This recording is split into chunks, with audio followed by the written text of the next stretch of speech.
Hello guys, आज atom series का दूसरा टॉपिक है जो है Bohr's model of hydrogen atom. अब जो Bohr's model of hydrogen atom है, ये पिछले कुछ सालों में ये टॉपिक बहुत बार रिपीट हुआ है। अब इसमें टॉपिक्स में आते क्या क्या, फिर से हम पहले एक बार देखे थे। नंबर एक, जस्ट वेट अ मिनट, थोड़ा सा आगे चला गया। अब देखिए इस टॉपिक में आता क्या क्या। सबसे पहले आपको इस टॉपिक में आते हैं बोर्स के पोस्टुलेट्स। तो कभी कभी आपके पास इसमें डायरेक्ट डिफाइन आ जाती है बोर के पोस्टुलेट्स की, कि आपको सीधा से डिफाइन करना पड़ेगा। देन कभी हमारे पास इसमें डेरिवेशंस आती है बोर के पोस्टुलेट से जुड़ी हुई। ये डेरिवेशन किसकी है? ये डेरिवेशन है रेडियस की, वेलोसिटी की एंड एनर्जी की। और फिर इसमें हमारे पास कई बार बोर्स से जुड़े हुए न्यूमेरिकल्स आते हैं, जो किसके है? ये आपके ये सीरीज के है, स्पेक्ट्रल सीरीज के। जैसे आपने पढ़ा होगा, याद भी होगा, आपने क्लास 7 में पढ़ा था, लाइमर सीरीज, बार्गमर सीरीज, इससे जुड़े क्वेश्चन आते हैं। आज की वीडियोस में हम सिर्फ दो पार्ट देखेंगे। पहला बोर के पोस्टुलेट्स की definitions and then derivation, radius की, वेलोसिटी की एंड एनर्जी की। फिर से बोलूंगा कि हमारी वीडियो जितनी भी होती है वो टू द पॉइंट है। हमारी सारी वीडियो का पर्पस क्या है कि हमें टू द पॉइंट पर, मतलब वो ही पॉइंट जो आपके एग्जाम के लिए इंपॉर्टेंट है, सबसे कम टाइम में, आप विदाउट एनी वेस्टेज। ओके, सीधा हम टॉपिक पे आते हैं। बोर्स ने रदरफोर्ड के ड्रॉ के बाद जो रदरफोर्ड ने एटम दिया था उसके जो आपके सारे ड्रॉबैक्स थे, उसके बाद नील्स बोर ने एटम्स के स्ट्रक्चर से जुड़े हुए तीन पोस्टुलेट्स थे। पोस्टुलेट मतलब उन्होंने यहाँ पे आपको एक तरीके से तीन थ्योरीज, और थ्योरी भी नहीं, मतलब आप ही कह सकते हो पोस्टुलेट का मतलब हो गया यहाँ पर कि उन्होंने तीन ऐसे मानक दिए हैं जिसके हिसाब से एटम्स होते हैं। जैसे पहला पोस्टुलेट क्या है? एक इलेक्ट्रॉन जो एटम में रिवॉल्व करता है उसके एक स्टेबल ऑर्बिट होती है, और ये स्टेबल ऑर्बिट में से जब वो रिवॉल्व करता है ना तो एनर्जी रेडिएट होती है, ठीक है, कोई भी एनर्जी का रेडिएशन नहीं होता, जो एक तरीके से जो क्लासिकल इलेक्ट्रोमैग्नेटिक थ्योरी है उसके अपोजिट है। इसके अलावा हर एक एटम का अपना एक स्टेबल स्टेट होता है। फॉर एग्जाम्पल हम इसे समझते हैं, क्या मतलब क्या कहना चाहता है वो। एक मिनट, इसको ऐसे समझिए। सपोज हमारे पास ये एक एटम का ऑर्बिट है, या हमारा क्या है, प्रोटॉन और न्यूट्रॉन आपका। अब इसके अलोंग एक इलेक्ट्रॉन चक्कर काट रहा है। अब क्लासिकल थ्योरी क्या कहती है कि जब इलेक्ट्रॉन रिवॉल्व करेगा तो कुछ समय बाद रिवॉल्व करते करते करते करते करते जब इसकी एनर्जी लॉस होने लगेगी, ये जाके न्यूक्लियस में फॉल हो जाएगा। न्यूक्लियस में फॉल होती हमारा पूरा का पूरा स्ट्रक्चर क्या कर जाएगा, कोलैप्स कर जाएगा। क्यों? इलेक्ट्रॉन न्यूट्रॉन मिल गया, नेट चार्ज तो जीरो हो गया, ठीक है। बट बोर्स ने इस कंसेप्ट को हटाया, क्योंकि यही जो कंसेप्ट है आपका, ये जो थ्योरम है, ये प्रॉब्लम थी किसकी? रदरफोर्ड की। रदरफोर्ड का जो है आपका ड्रॉबैक था। अब बोर्स ने उसको रिमूव कैसे किया वो देखिए जरा। बोर्स ने कहा ठीक है, मैं एग्री करता हूं कि जो इलेक्ट्रॉन है वो एटम के राउंड, न्यूक्लियस के राउंड चक्कर काट रहा होगा, ये आपका न्यूक्लियस है। लेकिन जो ये रिवॉल्व कर रहा है, तो ये जो पाथ आप रेवोल्यूशन का देख रहे हैं, ये जो आप पाथ देख रहे हैं, इस पाथ की अपनी एक एनर्जी है, ठीक है, और इसकी एनर्जी फिक्स रहेगी। जब वो किसी अगले पाथ पे जाएगा, फॉर एग्जाम्पल अभी अगले ऑर्बिट में चला गया जिससे बाहर की तरफ एक ऑर्बिट, फिर वो उसके बाद उसके नेक्स्ट ऑर्बिट में चला गया, सपोज ये यहाँ पर ऑर्बिट है, तो हर एक ऑर्बिट की एनर्जी फिक्स है। फॉर एग्जाम्पल अगर मैं इस ऑर्बिट को मान लूँ, आपका फर्स्ट ऑर्बिट है, ये आपका फर्स्ट ऑर्बिट जो है, अगर मैं इसकी एनर्जी मान लूँ, सपोज फर्स्ट ऑर्बिट की एनर्जी मान लेता हूँ, सपोज वैसे हमें पता है कितनी होती है, बट हम आगे फाइंड आउट करेंगे। अभी मैं आपको सिर्फ समझाने के लिए एज्यूम कर लेता हूँ कि अगर इसकी एनर्जी 20 जूल है, तो अगले वाले ऑर्बिट की एनर्जी कितनी होगी? Suppose 10 joule. सपोज उसके बाद की कितनी है? 5 जूल, सॉरी 30 जूल। सपोज उसके बाद की कितनी है? 50 जूल। क्यों? जैसे जैसे मैं ऑर्बिट से दूर जाते जाऊंगा, न्यूक्लियस से दूर जाते जाऊंगा, एनर्जी इलेक्ट्रॉन की बढ़ती जाएगी। अच्छा, ये जो आप देख रहे हैं ऑर्बिट्स, इनकी एनर्जी फिक्स है, मतलब या तो इलेक्ट्रॉन जो है 20 जूल के इसमें रिवॉल्व करेगा, नहीं तो सीधा जंप करके कहां पहुंचेगा? वो पहुंचेगा 30 वाले केस के अंदर, ठीक है। वो सीधा कहां जंप करेगा? 30 में पहुंचेगा। और जब वो 30 में पहुंचेगा तो इसके बीच में कहीं पर भी उसके लिए कोई दूसरी स्टेट नहीं है, मतलब आइदर 20 और 30, यहाँ पे कोई 25 पे आके नहीं रुकेगा।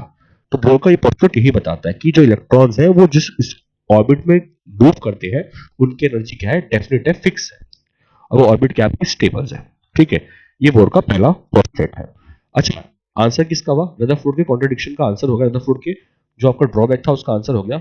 वो क्या था कि अगर रदरफोर्ड के हिसाब से अगर इलेक्ट्रॉन घूमेगा, जिसका रदरफोर्ड आंसर नहीं दे पाए थे, उसे न्यूक्लियस में गिर जाना चाहिए। बट बोर ने ऐसा कह दिया कि नहीं, अगर वो घूमेगा, अगर इलेक्ट्रॉन रिवॉल्व कर रहा है, तो ये जो आपकी ऑर्बिट है इसकी एनर्जी फिक्स है। कितनी एनर्जी? सपोज 20 जूल, तो 20 जूल ही रहेगी। अगर वो अगले ऑर्बिट में घूमता है, यानी वो अगर N2 में घूमता है सपोज, और अगर N2 की एनर्जी आपकी 30 जूल है तो 30 जूल ही रहेगी। अगर वो N3 में घूमता है जिसकी एनर्जी 50 जूल है तो 50 जूल ही रहेगी, उससे चेंज नहीं होगी। ठीक है, यह बोर का फर्स्ट पोस्टुलेट। बोर के सेकंड पोस्टुलेट में मैं इस पोस्टुलेट को एक ही नाम से जानता हूं कि बोर आपको न्यूमेरिकल सॉल्व करने में हेल्प करता है। ठीक है, लेकिन बहुत ही जो ही पोस्टुलेट है। बोर का सेकंड पोस्टुलेट कहता है कि अगर इलेक्ट्रॉन एक न्यूक्लियस के राउंड चक्कर काट रहा है, तो जो इलेक्ट्रॉन जिस ऑर्बिट में चक्कर काट रहा होगा, ठीक है, जिस भी ऑर्बिट में काट रहा होगा, उसका angular momentum nh upon 2 pi n, उस ऑर्बिट का number, h Planck constant, and then 2 pi again constant. आपको पता होगा क्या है ये h, आप प्लैंक कांस्टेंट है, ये हम इससे प्रीवियस चैप्टर में कर चुके हैं। प्रीवियस चैप्टर कौन सा? ये आपका ड्यूल नेचर वाला चैप्टर, जिसमें इसकी वैल्यू कितनी थी? -34 जूल सेकंड। क्लियर? ये आपका प्लैंक कांस्टेंट, वैसे आपने 11th क्लास में भी देखा होगा, ये जो आपने फोटोइलेक्ट्रिक इफेक्ट पढ़ा होगा, तो फोटोइलेक्ट्रिक इफेक्ट के अंदर भी आता है। क्लियर? देन आगे बढ़ते हम। बोर का थर्ड पोस्टुलेट, बोर का थर्ड पोस्टुलेट बहुत चाहिए एनर्जी की डेरिवेशंस के लिए। बोर का थर्ड पोस्टुलेट ये क्या कहता है? ठीक है, वो ये कहता है कि जब, ध्यान सुनिए, an electron might take a transition from one of its specific, ध्यान सुनिए, non-radiating orbit to another of lower energy. Okay, when it does so, a photon is emitted having equal to energy difference between initial and final state. अच्छा, इसका क्या मतलब है? Just समझिए इसको। ये आपका न्यूक्लियस, न्यूक्लियस के राउंड ऑर्बिट, ये एक और ऑर्बिट, और ये आपका एक और ऑर्बिट। जैसा कि हमने देखा था, जैसे जैसे इलेक्ट्रॉन न्यूक्लियस से दूर होता जाता है उसमें एनर्जी बढ़ती जाती है। सपोज इस ऑर्बिट में एनर्जी कितनी है? सपोज सपोज कितनी एनर्जी है? 20 जूल। इस ऑर्बिट में एनर्जी कितनी है? सपोज मेरे पास 30 जूल। और इस ऑर्बिट में सपोज एनर्जी कितनी है भाई? 50 जूल्स। अगर एक इलेक्ट्रॉन 50 जूल वाले ऑर्बिट से, ये जो आपका थर्ड ऑर्बिट है, यूजुअली हम इसको नाम भी दे देते हैं, ये आपका क्या कौन सा ऑर्बिट है? N1। ये आपका ऑर्बिट है N2, और ये N3। मैं फिर से बता रहा हूँ, ऑर्बिट का मतलब आप ये मत समझिए कि एक्चुअली यहाँ पे कोई पाथ है। ऑर्बिट का मतलब ये है कि इस रेंज के अंदर एनर्जी की फिक्स वैल्यू है, जो कितनी है आपकी? 50 जूल। कितनी वैल्यू है? 50 जूल। इसके अंदर एनर्जी की फिक्स वैल्यू है। ठीक है, अब यहां से जब एक इलेक्ट्रॉन जंप करके इस ऑर्बिट में आएगा, ठीक है, अब वो जंप क्यों करेगा? ऑब्वियसली बात है, अगर इसमें एनर्जी हो, आप किसी चीज की एनर्जी कम कर रहे हो, तो एनर्जी कम क्यों हो? जो एनर्जी क्या करेगा? कहीं लॉस कर दे। अगर इसकी एनर्जी कम हो रही है तो ऑब्वियस सी बात है, ये N3 से कहा जंप कर जाएगा? N1 में जंप कर जाएगा। जब वो ऐसा करेगा तो किसकी एनर्जी लॉस हुई है, और लॉस किसकी फॉर्म में होगी? फोटॉन्स की फॉर्म में। फोटॉन्स की फॉर्म में जब एनर्जी निकलती है तो हम उसे कैसे डिनोट करते हैं? E is equal to H nu. और ये न्यू क्या है? आपका energy of a frequency of a photon जो निकल रही है। यही आपका जो है थर्ड पोस्टुलेट है। ये बहुत इंपॉर्टेंट पोस्टुलेट है हमारी इस प्रोसेस को समझने के लिए। क्लियर? ये हो गया बोर के 3 पोस्टुलेट। सिंपल से पोस्टुलेट है, बहुत मुश्किल नहीं है। यूजुअली हमने देखा है कि बोर के सेकंड, थर्ड, फोर्थ पोस्टुलेट कोई भी पूछा जा सकता है एग्जाम के अंदर। ओके, अब हम आगे बढ़ते हैं और हम आते हैं radius of nth possible orbit. ये एक डेरिवेशन है। ठीक है, अच्छा, अगर आपके पास डेरिवेशन आ रही है तो डेरिवेशन कोई बहुत ही मुश्किल चीज नहीं है कि जिसे आप कर नहीं सकते। काफी इजी डेरिवेशन आती है इसकी। थोड़ा सा आपको ध्यान देना पड़ेगा, थोड़ी सी मैथमेटिकल कैलकुलेशन आपकी सही होनी चाहिए। और सबसे बड़ी बात, अगर आपके पास कोई डेरिवेशन आ रही है, आपको उसे देख के बिल्कुल घबराना नहीं है। कई बार ऐसा होता है कि हमारे पास डेरिवेशन कोई बहुत लेंथी सी होती है, हम पहले ही उसको देखते ही जो हमारी हिम्मत होती है, जो हमारा करेज होता है, वो हम छोड़ देते हैं। नहीं, डेरिवेशन आई है, कोई बात नहीं, सॉल्व हो जाएगी। ठीक है, जितना आप पहुंचा सके से, जितना आप सॉल्व कर सके उतना आपके लिए जरूरी है। ठीक है, आप ये मत भूलिए कि आपको डेरिवेशन को सॉल्व करना है, जरूरी है आपके एग्जामिनेशन पॉइंट ऑफ व्यू से। तो आप जहां तक हो सके इसे सॉल्व कीजिए, बट उसे बिलीव मत कीजिए, बीच में मत छोड़िए। ठीक है, अच्छा, आप क्या करेंगे? इसको समझना ही बहुत मुश्किल नहीं, आसान सा काम, बहुत सिंपल डेरिवेशन है इसकी। थोड़ा सा ध्यान दीजिए, बेसिक फिजिक्स का काम है बस। ये आपका ऑर्बिट, ये आपका न्यूक्लियस, ये आपका इलेक्ट्रॉन। एक और बात, बोर्स के सारे कंसेप्ट हाइड्रोजन एटम्स के लिए है। ठीक है, H type atom, H like atoms के लिए। अब हाइड्रोजन एटम है, यहाँ पे आपके पास एक प्रोटॉन एक इलेक्ट्रॉन चक्कर काट रहा है। सपोज डिस्टेंस कितनी है मेरे पास r, यही मेरा क्या है एटम का रेडियस है। अब अगर ये रिवॉल्व कर रहा है तो आपको पता है इसके अंदर कौन सी फोर्स होगी, सेंट्रीफ्यूगल फोर्स रिवॉल्व कर रहा होगा। और ये बाइंड किससे किए गए हैं, इलेक्ट्रोस्टैटिक फोर्स से किए गए हैं। यानी हमारा जो सेंट्रीफ्यूगल फोर्स है और जो इलेक्ट्रोस्टैटिक फोर्स है ये दोनों को इक्वेट कर रहा है, तभी एक फिक्स ऑर्बिट में चक्कर काट पा रहे। क्यों, अगर सेंट्रीफ्यूगल फोर्स ज्यादा हो जाएगा तो ये इलेक्ट्रॉन बाहर चला जाएगा, और अगर इलेक्ट्रोस्टैटिक फोर्स ज्यादा हो जाएगा तो इलेक्ट्रॉन अंदर आ जाएगा। बट दोनों फिक्स है, दोनों की एनर्जीज जो हमारी क्या है इक्वेट कर रही है, दोनों की फोर्स इक्वेट कर रही है। अब मैं सेंट्रीफ्यूगल फोर्स पर तो क्या होगा, यहाँ mass of electron velocity of electron mv square by R, ये रेडियस है आपका, ठीक है। और अगर इलेक्ट्रोस्टैटिक फोर्स पर में ठीक क्या आपका constant 1/4 charge of a proton charge of electron E square, और डिस्टेंस आपका आर नोड का स्क्वायर, ठीक है। अब अगर आप आर नोड निकालना चाहे यहां से, आर नोड क्या होगा, आर नोड से एक आर नोड कट जाएगा तो आपके पास आ गया के ई स्क्वायर एम बी स्क्वायर। अब तो आंसर तो निकल गया, फिर हमें आगे क्या जरूरत है, ये आपका फाइनल आंसर नहीं है। क्यों, आपको किसके लिए निकालना है, nth ऑर्बिट के लिए। क्या यहाँ पे कोई nth ऑर्बिट का कुछ कंसेप्ट आया, देखिए अभी nth ऑर्बिट का कोई कंसेप्ट आया नहीं, आया nth ऑर्बिट का कंसेप्ट। तो आपको क्या करना पड़ेगा, जैसा मैंने बताया था बोर का सेकंड पोस्टुलेट यूज कीजिए। अब बोर का सेकंड पोस्टुलेट क्या कहता था आपके पास, L is equal to n h by 2 pi, clear. और L हमारा क्या होता है, एंगुलर मोमेंटम, जो क्या है हमारे पास m v r n H upon 2 pi, clear. अब आप यहाँ पे किसकी वैल्यू पुट कीजिए, आप वैल्यू पुट कीजिए v की, बट अभी v तो आपको निकला नहीं है, v तो पेंडिंग है आपका, ठीक है। एक काम करते हैं, ये इंटरेस्टिंग चीज है, आपको आप r सॉल्व करने के लिए v निकालना पड़ेगा। और अगर आपके पास v अवेलेबल नहीं है तो आपने क्या हो सकती है, प्रॉब्लम हो सकती है। तो एक काम करते हैं, हम पहले v फाइंड आउट करते हैं, क्योंकि मुझे लगता है हमारे v फाइंड आउट करना ज्यादा आसान है एज कंपेरिजन टू r के, ठीक है। इसको हम यही चाहते हैं, ठीक है, और चलते हैं किसके ऊपर, वेलोसिटी के ऊपर। अब थोड़ा अच्छा लग रहा होगा कि मैंने यहाँ पे शुरुआत है, अभी जस्ट वेट कीजिए, ठीक है। हम जब वेलोसिटी वाले पार्ट पे आते हैं, ठीक है, वेलोसिटी वाले पार्ट पे आते हैं, फिर से वही ज्यादा मुश्किल काम नहीं है, जैसे हमने पहले देखा था। ये आपका न्यूक्लियस, ये आपका electron, m B square by r, और ये k E square by r का स्क्वायर, ठीक है। अच्छा, अब इसके अंदर हम क्या करते हैं, इजिली वही same R K E square by M B square. Now second position same वही, देखिए सिचुएशन को, M B R N H upon 2 pi.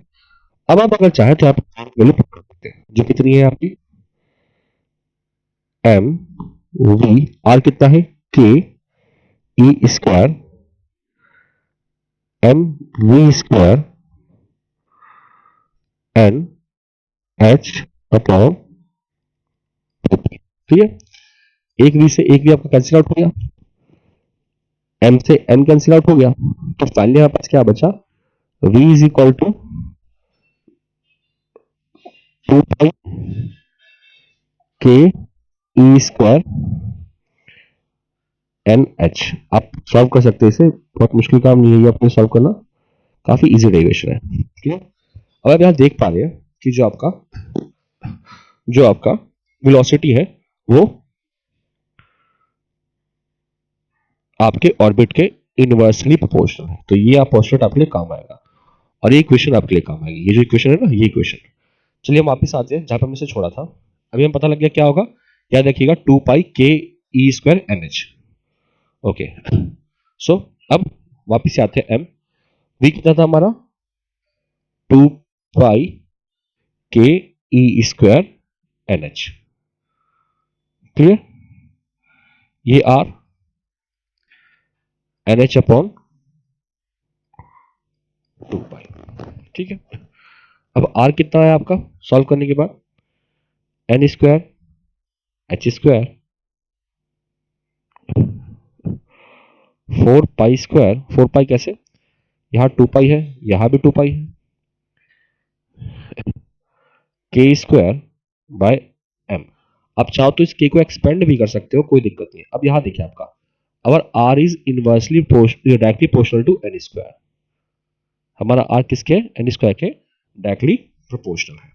Clear.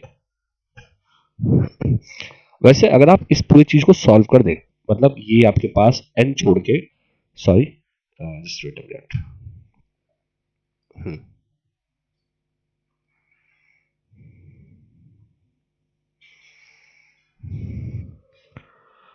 अगर आप एन छोड़ के इस ये h square, 4 pi square, k Z square, m square solve करते तो हमारे पास क्या आंसर आएगा, यहाँ देखिए, r is equal to r nought n square. और ये आर नॉट जो है, मतलब किसकी वैल्यू, आर नॉट क्या है आपका, जो आर नॉट की वैल्यू कितनी आएगी, 0.53। ये आर नॉट की वैल्यू है आपकी आर्मस्ट्रॉन्ग। एक आर्मस्ट्रॉन्ग कितनी किलो होता है, 10 टू पावर माइनस 10 के। क्लियर। तो एक आपके पास जो है क्वेश्चन, एक आपके पास फॉर्मूला ये भी रहेगा यूज करने के लिए न्यूमेरिकल्स में। क्लियर। तो अब हमने देख ली रेडियस की, देख ली, और हमने देख लिया वेलोसिटी का, ये रहा। अब हम चलते हैं किसके ऊपर, एनर्जी के ऊपर। ठीक है। अब जो एनर्जी का फॉर्मूला अभी बहुत मुश्किल फॉर्मूला नहीं है, बहुत इजी फॉर्मूला, बस आपको थोड़ा सा ध्यान देने की जरूरत है। दोबारा से बोलूंगा, आप इस सॉरी, आप इस पर ध्यान देंगे तो आप इसको बहुत आराम से कर पाएंगे। बहुत मुश्किल है, बहुत कॉम्प्लिकेटेड नहीं है ये काम, बस आपके ध्यान देने की जरूरत है। देखिए, जिस एनर्जी की बात करें वो हमारी टोटल एनर्जी है, और टोटल एनर्जी होती क्या है आपकी, sum of kinetic energy and potential energy. Clear. So kinetic energy हमारी क्या होती है, इसमें भी कोई मुश्किल काम नहीं आपके लिए, हाफ एम वी स्क्वायर। ठीक है। तो हाफ एम, अच्छा वी क्या है, आप अपनी प्रीवियस वीडियो में अगर आए, ये देखिए वी हमारा क्या है, 2 पाई के ई स्क्वायर एन एच। ठीक है, हम इसको इसी को यूज करेंगे, 2 पाई के ई स्क्वायर एन एच, और इस पूरे का स्क्वायर। तो सॉल्व करने के बाद हमारे पास क्या आया, हाफ एम 4 पाई स्क्वायर के square e 4 N square H square. इसे आप याद रखिए। अब हम आते हैं हमारे सेकंड पार्ट के ऊपर, जो कि हमारा पोटेंशियल एनर्जी है। जो क्या होता है आपका पोटेंशियल एनर्जी, यहाँ पे किसके रिस्पेक्ट में, इधर देखिए राइट साइड में, ये आपका न्यूक्लियस है, इसके अराउंड आपका इलेक्ट्रॉन है, ये एक दूसरे को अट्रैक्ट कर रहे हैं। हम यहाँ पे इलेक्ट्रोस्टैटिक पोटेंशियल एनर्जी की बात करें, माइनस होगा, क्यों, अट्रैक्शन में पता है आपके पास माइनस होता है, के charge of electron, E charge of nucleus, nucleus में कितना चार्ज है, उसमें भी ई ही है आपका, क्योंकि उसमें क्या है, प्रोटॉन है, एंड डिस्टेंस आर। अब आर डिस्टेंस क्या है आपकी, रेडियस है, जिसको आप सॉल्व कर चुके हैं, माइनस के ई स्क्वायर। आर क्या है आपकी, आर ये है, देखिए ये आर डिस्टेंस आपकी रेडियस है। इसको आपने प्रीवियस वाले पार्ट में सॉल्व किया है, ये देखिए कितना निकाला है हमने, याद रखिएगा, एन स्क्वायर एच स्क्वायर 4 पाई सॉरी 4 पाई स्क्वायर के ई स्क्वायर एम। ठीक है, इस चीज को आप याद रखिएगा, n square H square 4 pi square के ई स्क्वायर एम। आप इसे लिखते रहेंगे तो आपके लिए ज्यादा इजी रहेगा, ये मुझे खुद याद ही रहेगा ये, एन स्क्वायर एच स्क्वायर 4, एक मिनट सॉरी, ये डिवीजन में है,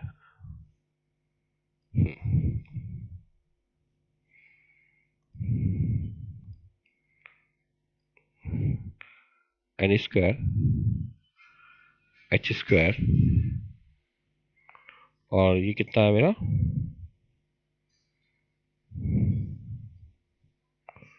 देखिए मैं बोल जाऊँ, एन स्क्वायर एच स्क्वायर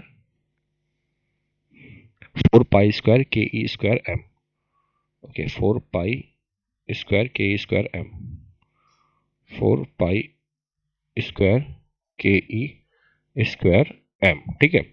अब जब हम इसको पूरा सॉल्व करेंगे, आपको पता है क्या आएगा, आप नोटिस कीजिएगा, आपको आंसर मिलेगा minus k square e 4 m 4 pi square and then n square H square. बहुत ध्यान से देखिए आप जरा काइनेटिक एनर्जी को और पोटेंशियल एनर्जी को, दोनों को देखिए जरा। ये आपका काइनेटिक एनर्जी है,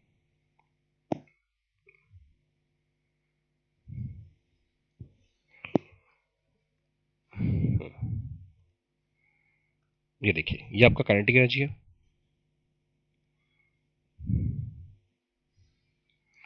ये आपका पोटेंशियल एनर्जी है। अगर आप बहुत ध्यान से इसको ऑब्जर्व करें, आप पाएंगे m यहां भी है, m यहां भी है, 4 पाई स्क्वायर यहां भी है, यहां भी है, ठीक है, के स्क्वायर यहां भी है, यहां भी है, E4 यहां भी है।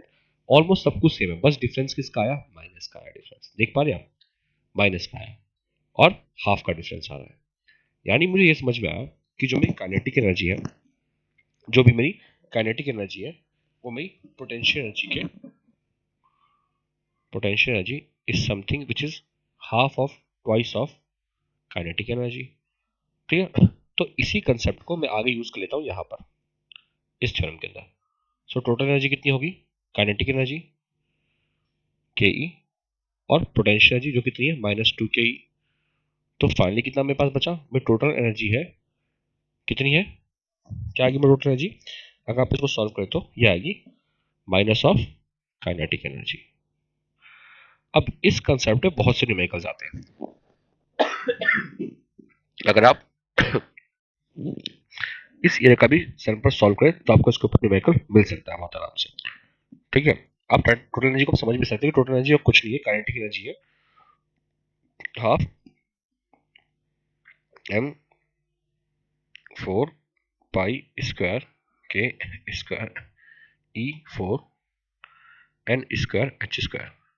तो इसमें बहुत न्यूमेरिकल आ गया। 2023 एंड 24 का जो सीबीएसई का सम पेपर है उसमें भी एक न्यूमेरिकल है, सीबीएसई सम पेपर के अंदर भी एक न्यूमेरिकल दे रखा है इसके ऊपर, तो बहुत ही इंपॉर्टेंट डेरिवेशन है, आप इसे कर लीजिएगा। ठीक है, ये आपके पास टोटल बोर्स पोस्टुलेट्स में से।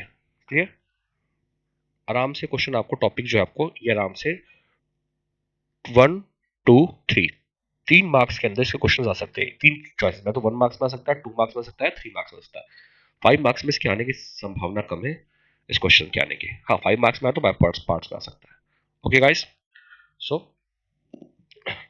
थैंक यू अगर आपने यहाँ तक इसे वॉच किया तो। अपने कमेंट जरूर डालिए ताकि हमें पता चले कि आपको प्रॉब्लम आ रही है या नहीं आ रही है। ओके।